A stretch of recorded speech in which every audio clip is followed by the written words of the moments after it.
Muy buenos días tengan todos. Agradecemos al Señor por este día que nos ha concedido y alabamos su nombre por su misericordia para con nosotros. Queremos seguir compartiendo con ustedes algunas meditaciones de la palabra de Dios referente a Cristo a través del Levítico. En esta oportunidad vamos a leer en el capítulo 4 a partir del versículo 1 para ver a Cristo ahí a través de esa ofrenda de expiación. Entonces leamos Levítico capítulo 4 versículo 1. Dice: Habló Jehová a Moisés diciendo: Habla a los hijos de Israel y dile: Cuando alguna persona pecare por yerro en alguno de los mandamientos de Jehová sobre cosas que no se han de hacer, e hiciere alguna de ellas, si el sacerdote ungido pecare según el pecado del pueblo, ofrecerá a Jehová por su pecado que habrá cometido un becerro sin defecto para expiación. Traerá el becerro a la puerta del tabernáculo de reunión delante de Jehová y pondrá su mano sobre la cabeza del becerro y lo degollará delante de Jehová. Y el sacerdote ungido tomará de la sangre del becerro y la traerá al tabernáculo de reunión. Y mojará el sacerdote su dedo en la sangre y rociará de aquella sangre 7 veces delante de Jehová hacia el velo del santuario. Y el sacerdote pondrá de esa sangre sobre los cuernos del altar del incienso aromático que está en el tabernáculo de reunión delante de Jehová, y echará el resto de la sangre del becerro al pie del altar del holocausto que está a la puerta del tabernáculo de reunión. Y tomará del becerro para la expiación toda su grosura, la que cubre los intestinos y la que está sobre las entrañas, los 2 riñones, la grosura que está sobre ellos y la que está sobre los ijares, y con los riñones quitará la grosura de sobre el hígado, de la manera que se quita del buey del sacrificio de paz, y el sacerdote la hará arder sobre el altar del holocausto.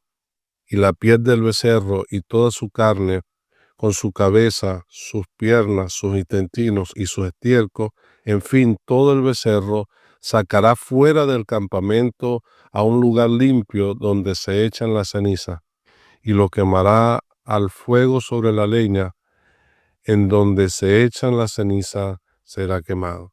Dejemos la lectura hasta allí contando con la bendición del Señor. Amén. Lo que tenemos por delante es la descripción de lo que se tenía que hacer con la ofrenda de expiación por el pecado de yerro.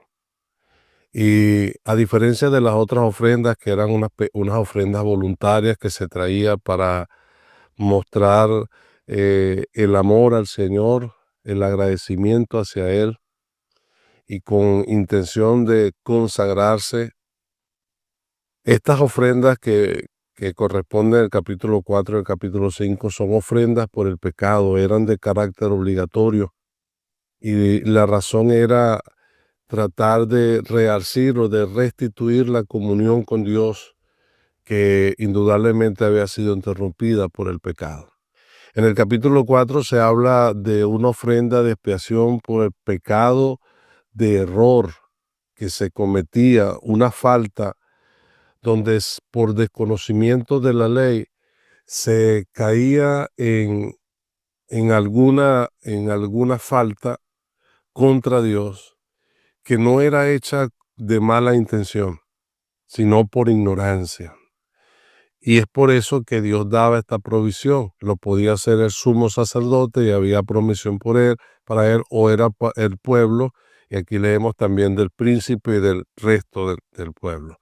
En las ofrendas que tenía que ofrecer el sacerdote y la del pueblo, había una característica especial que era diferente a la otra. Es que esa sangre del becerro que era ofrecido tenía que ser introducido en el lugar santo.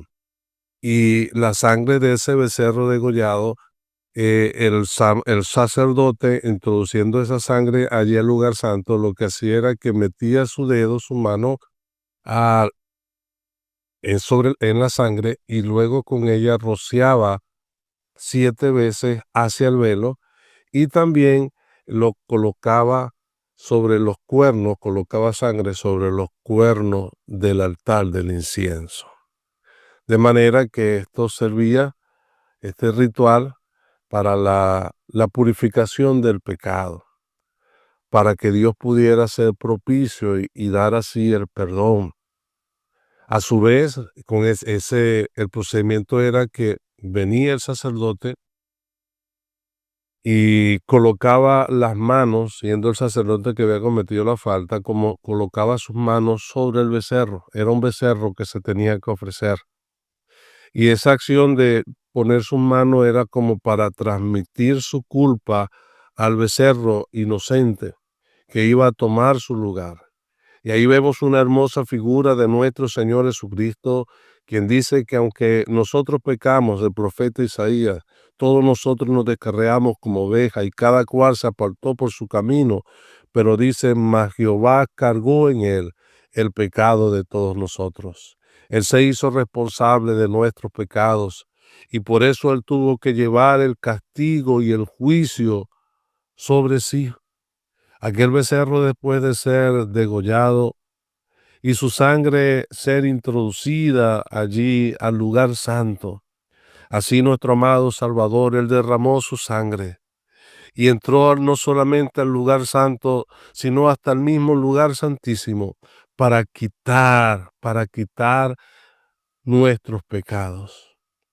Pero también aquel becerro, su grosura, la grasa que estaba sobre los intestinos, sobre los riñones, era lo que iba a ser quemado en el altar del holocausto.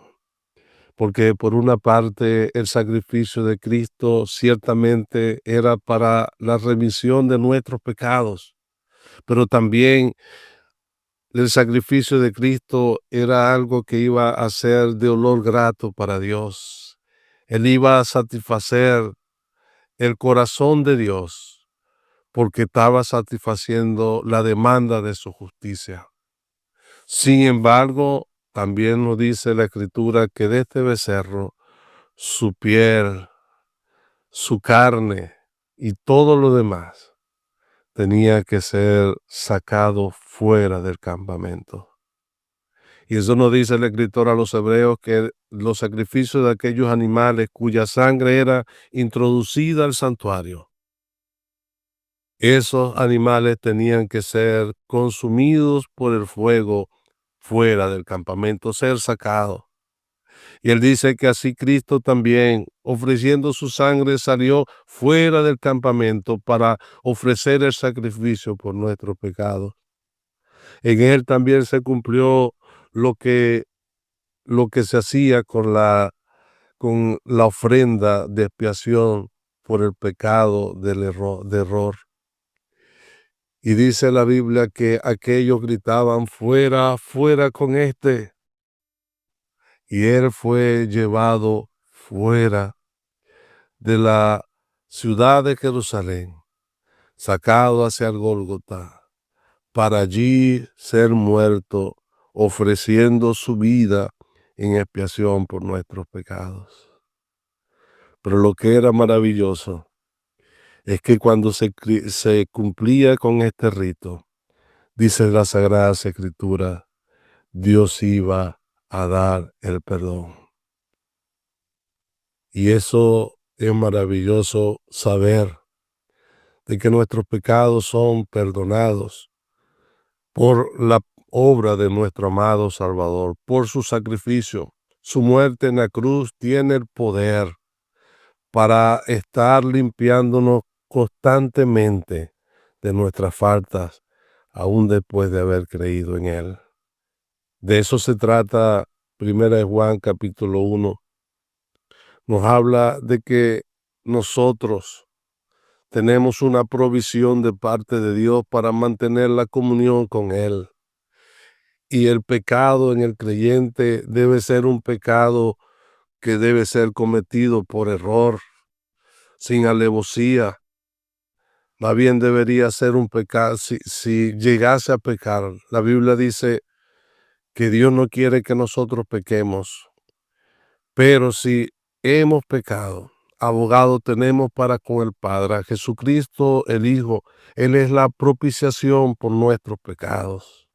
Y si nosotros confesamos nuestro pecado, Él es fiel y justo para perdonarnos y limpiarnos de toda maldad, porque Él fue sacrificado, porque su sangre fue derramada y fue sacado fuera para con su muerte expiar nuestros pecados. Pero también su sacrificio fue agradable a Dios y satisfizo por completo la demanda de su justicia. Que el Señor nos ayude a seguir meditando en aquel que llevó nuestros pecados y sufrió nuestros dolores cuando tomó nuestro lugar en la cruz.